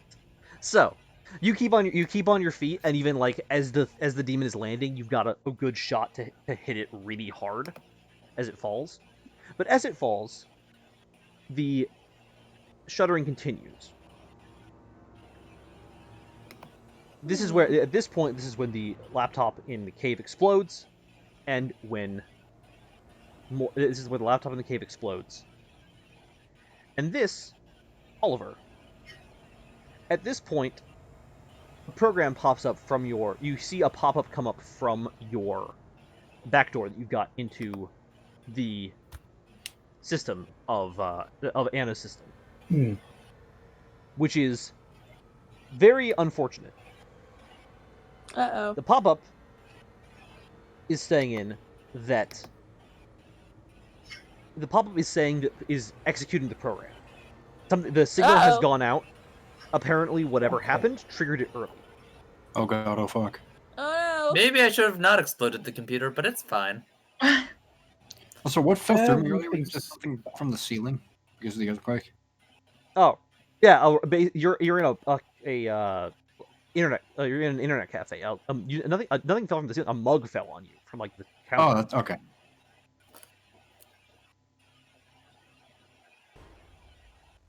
So yeah, as the earthquake echoes across the city, there's a whole moment of kind of utter stillness, and then the program goes out.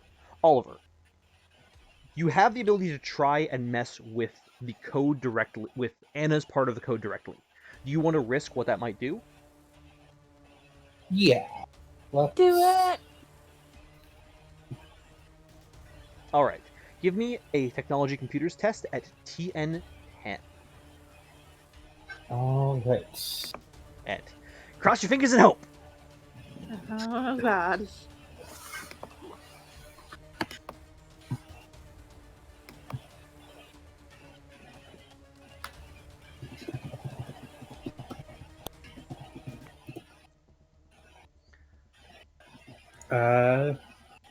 Is it at or under that gets bumped up? What is your current grip? Or strength? 9. 9. So it's only over that gets bumped up. Oh Okay. shit. Oh no. So you scramble in to try to fix try to stop it, try to do anything, and you can't. There's just simply not enough time. You're working against a clock with not enough information that you don't know you have, and something has triggered off the setup early.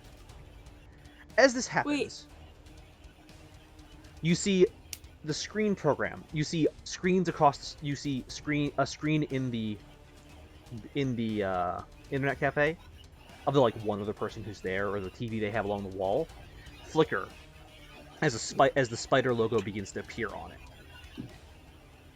The spider logo appears and continues as it loads. And as it finishes loading, there's a clicking sound almost.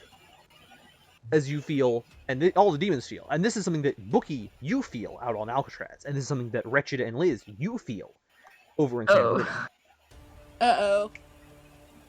There's a clicking as whatever the spell is opens. And you see Wretched, you being someone who is a student of the Walker of Ways is intimately familiar with what this is. This is not a complicated spell the demon has made. This is not a difficult one either. The demon has simply used what is basically the first spell a demon is given upon joining a ritual. It's using Open Otherworld on the entire city at once. Oh. Oh. All around, out the windows, you see the fog clear as the world around it shudders. And then you see the first moments of great towers of silver begin to burst free from the concrete, warping up into the sky. Good news, everybody! I have weave again. Great towers of silver build up into the sky, standing tall. The earth cracks and then warps as you see the buildings start to fade away. The cafe you're in splits apart at the seams and wraps in on itself as it folds out into a mirrored pavilion that you're standing on. Bookie, even Alcatraz is even affected. The island becoming the mirrored world of the island, not changing so much as stripping away the realism, the paint, the appearance of brick, of dirt, of moss, of stone is all silver. It's an endless mirror. The entire island is in an endless mirror in an ocean of quicksilver. Interesting. Out in San Bruno, things are slightly different. You notice that the park that you're in has not been affected. You can see the city around you warping, like the city out further into the city, warping and changing and swelling into this strange otherworldly monstrosity. But you see patches in your area. It seems, breaking the computer, it seems to have interrupted what it was doing here. If you had to make a guess, Oliver, could I get this is actually something.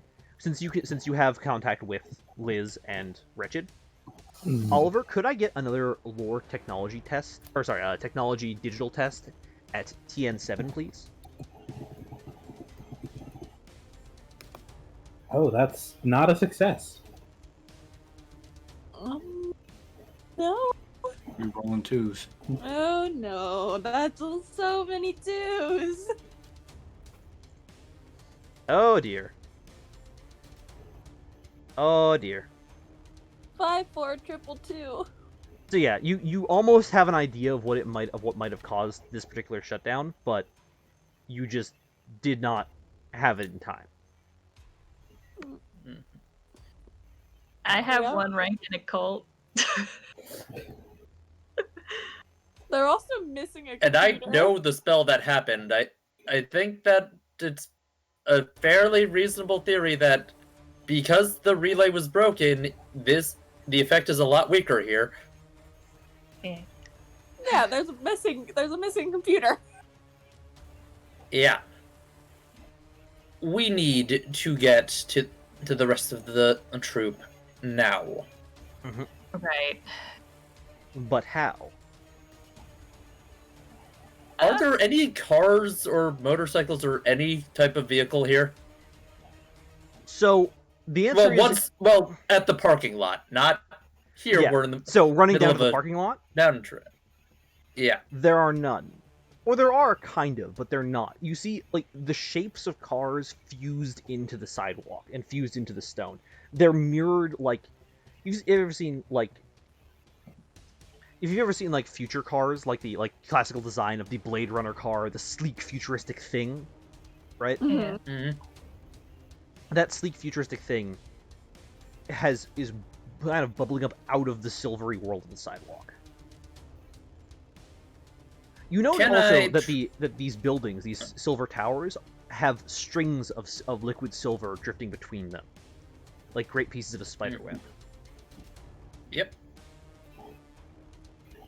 If I possessed one of the vehicles, could I potentially tear it free? You could attempt to, but you have no idea how much of it is like a vehicle and how much of it is just a growth out of the ground. Like, it's not like it doesn't look like it's a separate thing. It looks like it's popping out of the ground. Worth trying. You could zip line on All right. the Give me a silver dark web. manifestation test at TN9, please. Okay. I got a success. All right. So, you, like, wrench the car out of it. It's basically trailing Quicksilver. It probably won't drive very far, but it's doable. It can drive. In the meanwhile, while Bookie fights a very disoriented demon, like, Wait, the other demon has, upon landing on the ground, is, like, looking around really confused. Like, what's going on? Meanwhile, Your guess is as good as mine. Oliver, King, and Anna, you're on a visible pavilion, a central kind of stage as this building unfolded. As you do, there's a clicking sound. Click clack, click clack, click clack. As walking across the silver strands of the buildings, the spider demon approaches you. Uh-oh. The spider demon is standing tall. Unlike the previous times where you've seen her, which has been in frantic, hushed combat, this time the demon is steadfast, you want to say. Impressive in a lot of ways. It's not... This is not the demon trying to chase after you, the demon frantically going after you for a seal. This is the demon in its element.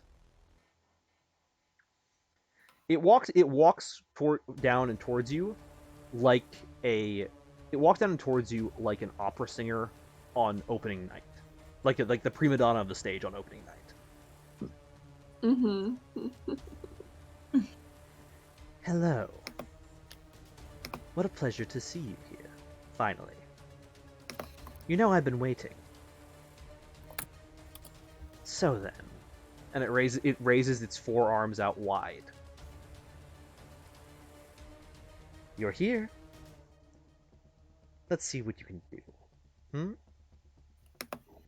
I think that's where we're gonna leave off for this week. Oh god. It looks like we'll have one last one, but I think it'll be worth it. My enemy demon and I are going to have fun. Just be like, we're in the middle of a freaking... What's going on? Help! Anyway, this has been 12 Inner Demons. It is a game created by us over here at Witch and Craft Games. It is something that we are quite a big fan. We're quite fans of. We've been working real hard on it. We did a Kickstarter for it. We run this game every Monday, though next Monday will very likely be the very last one. So, get ready for that. Crazy to think about. Yeah, we've been running this for a while, and it's finally over. We also run Vampire the Masquerade games on 1 p.m. Pacific on Wednesdays, which are also coming to not the end, but they're getting there. I call it we're in the bottom third. Then we also run on Saturdays a podcast stream called The Crafting Table, where we tend to talk about system science and game development and get cool guests on and things. It's great. In addition, we also have some other fun stuff. We are planning in the relatively immediate future to be running a Rogue Trader campaign on Wednesdays after, or on Tuesdays actually, after Vampire the Masquerade is done. We are having the session 0 of that, where we'll be doing character creation, talking about everything, getting set up, and setting the stage for what will be a grand and rollicking Rogue Trader adventure. Oh god, the phone. Okay. For what will be a grand and rollicking Rogue Trader adventure tomorrow night. So tomorrow, come on by. We will be, 1 second. What is time that we're doing that? Yeah. I think it's just regular time. I think it'll be 1 p.m. If not, I think it'll be 12 p.m. Pacific. But yeah, we'll be doing that tomorrow night. Come on by. You'll get to hang out with us and finish up making the characters. Alright, yeah, it'll be 1 p.m. So, see you all then. If you want to play 12 Inner Demons, I'm going to post a link right here, but we have the game. It's done, it's playable, it's entirely there. The PDF is right there. You can purchase it for $15, and we're in the process of working out the actual like hardcover versions and softcover versions. The physical copies are on their way and they're coming. It's been a whole mess with proofs and stuff. Suffice it to say, we're getting there. We'll get it. It's fine. It'll be good. Also, we're gonna raid. It is currently Dice Queen Dies' debut, so we're gonna raid here. Her. And anyway, it's been lovely running this all for you. We'll see you all next time. And look out for some stuff in the future, because suffice to say, just because we're doing all these streams doesn't mean we've been quiet on the game design front. There are new things coming in the future. Enjoy. Let the raid begin. Bye-bye. Bye. Later, everybody. And the raid is now.